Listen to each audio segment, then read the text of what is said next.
Hello there. I thought I'd say a few words about some recent reissues that may be of interest, mainly though for Swedish record collectors, because um, they are with a Swedish singer, songwriter, and artist that has a really great fan base, although he was never really accepted by the Swedish music critics and the finer culture, so to speak, the representatives of the typical, well, mainly Stockholm-based music press. They really hated this guy, even though today, many years after his death, it seems as if they are trying to not pretend that they always gave this artist bad reviews. Um, and yeah, I think many of you who come from Sweden, there are any of you from Sweden who are watching have already seen these and can understand what which artist I'm talking about. Well, I'm talking about the artist Eddie Meduza, or Errol Norstedt, which was his real name. He had quite a strong fan base right from the very start. Today we have a Swedish special vinyl list for those for the records, for the vinyl records that sold best in Sweden, and I think all these reissues, I think there are 8 of them, they went into the top 10. So that shows that the interest for his music is still strong. I have to say though that I'm probably the last person who really, or one of the last persons who should talk about Eddie Meduza, because I'm not really an expert on his music. I haven't heard all his material. There's loads of it, but I have to say that my view upon him has changed though during the years, because what he's mainly known for among those who aren't experts is cassettes that he made with material that many would find quite offensive. Lots of swear words, lots of well, material not suitable for children and not suitable for work, and in many cases material not suitable. But he was also a good songwriter and a fairly good musician.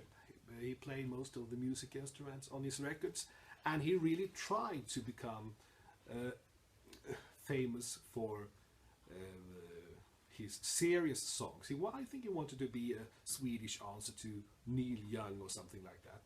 The problem is that the audience wanted these dirty songs and that kind of material, and so actually did some of the record companies. So they weren't that interested in really promoting his serious albums of serious music. Maybe that's one reason why they never sold as much as they should have, since he was so popular among many. I don't know if this makes sense, but anyway, he made, as I said, loads of records, and these are not, I mean, all of his LPs have not been reissued, but also he made loads of cassettes that you could probably not buy in regular stores. You have to order them. But 8 of them have been reissued by Kupol, on the Kupol label, in different colors. I mean, this is the first one. His first record, a serious record that he recorded with his own name, Errol, in 1975. Although it was a big flop, so that means that the original issues are now extremely sought after and also extremely expensive when following auctions and so on. This is a reissue. I think it's fairly okay. I mean, it's Swedish Schlager dance band. I've heard lots of stuff like this that's much better, and also lots of stuff that's much worse. That is much worse than this. But he shows that he has got a good talent for writing Swedish pop songs.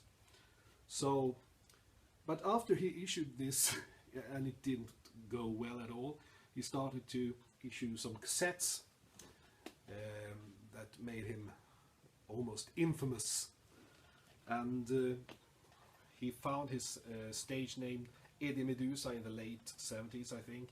And this was the first album that he issued. He also had a hit called Punkjävlar, Punk Bastards. He became the favorite of the motor-driven youth, so to speak. Although he wasn't really into that himself.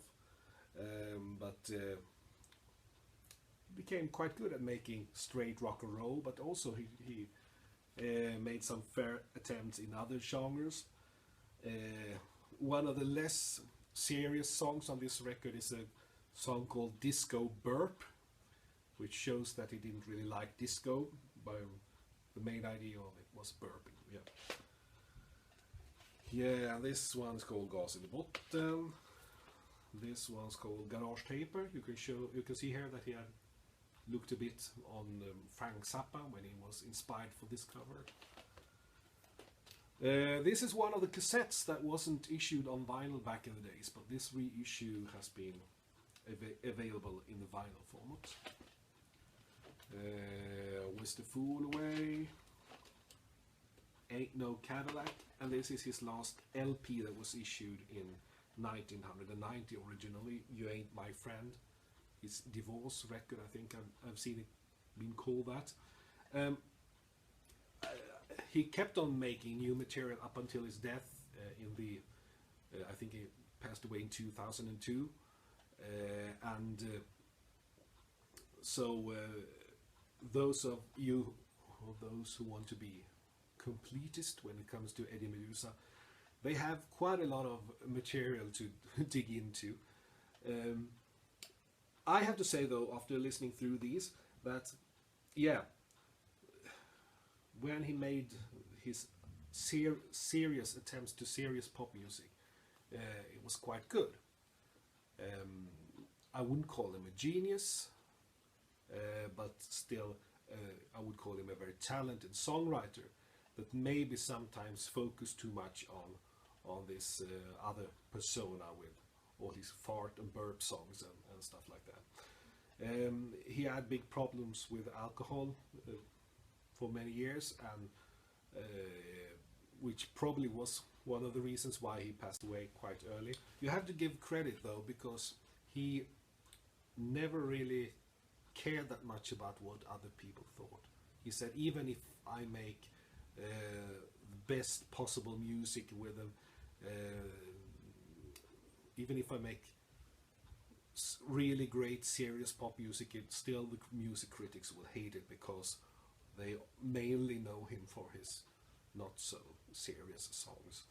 So, but after his death, it's quite obvious that he has had a bit of a renaissance, since his records, his old records, are selling more than ever, and also that cassettes and records that he made back then are really sought after by collectors.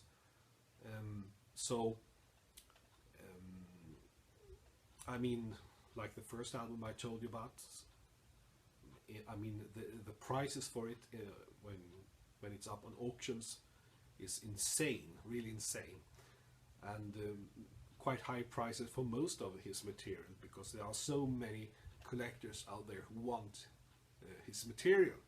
So yeah, he has had his renaissance now, and that's quite good for him, although it's sad that he is not here to enjoy it.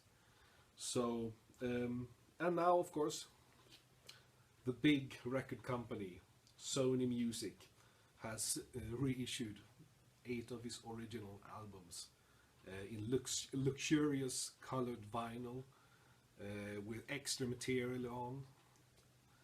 I wonder if he could have imagined that happening back in the days. I really doubt that. Okay, that's it.